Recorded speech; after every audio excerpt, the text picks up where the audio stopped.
Good day mga Lods! Nung nakaraan, tinalakay po natin yung corrido, which means, but still, nevertheless in English. For example, 한국어는 어려워요. corrido, 재미있어요. Ngayon naman, ang tatalakayin po natin ay kung paano i-conjugate itong descriptive verbs or adjectives using neon or un. Okay? Conjugation.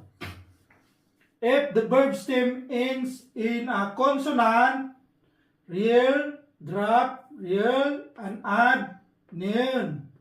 For example, kilda, to belong. Tanggalin po natin yung da, kunin natin yung verb stem, ito na siya, kill. Dahil nagtatapos siya sa real, ano yung rule natin? Drop real and add neon. Okay? Tanggalin natin yung real, magiging kin na lang siya mga lodi. Mag-add tayo ng neon. Pag pinagsama na po natin yan, magiging, ito na siya, kin. Halimbawa, long hair. Ganito po yun. Kin mori. Long hair. Okay? Conjugation number 2. If the verb stem ends in a vowel, add neon. Okay? For example, yepuda. Tanggalin natin yung da, maiwan lang yung verb stem. Yepu. Plus, neon.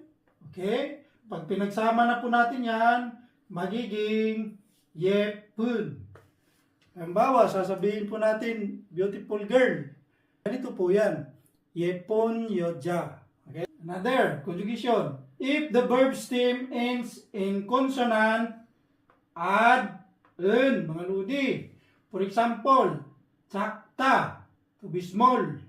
Tanggalin natin yung da, maiwan na lang yung verb stem. Dahil nagtatapos siya sa consonant, ang idadagdag natin ay un, mga ludi. Pag pinagsama po natin yan, magiging tsagen. Okay?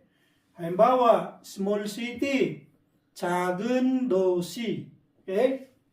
If the verb stem ends piep, drop piep, and add un.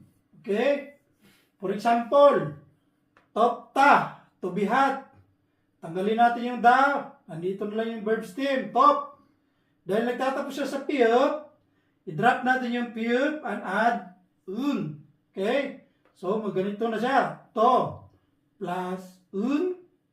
Pag pinagsama na po natin yan, magiging toun. Okay? For example, hot weather. Ganito po siya. Toun nalsi. Hot weather. Okay? Dumako naman po tayo sa example sentences. 저는 매우 행복한 사람이에요. I am very happy person. In Korean, 저는 매우 행복한 사람이에요. 저는 매우 행복한 사람이에요. Okay? Another example. 차가운 물을 마시고 싶어요. I want to drink some cold water. In Korean, 차가운 물을 마시고 싶어요. 차가운 물을 마시고 싶어요. Okay? Another example. 더 작은 가방이 있어요.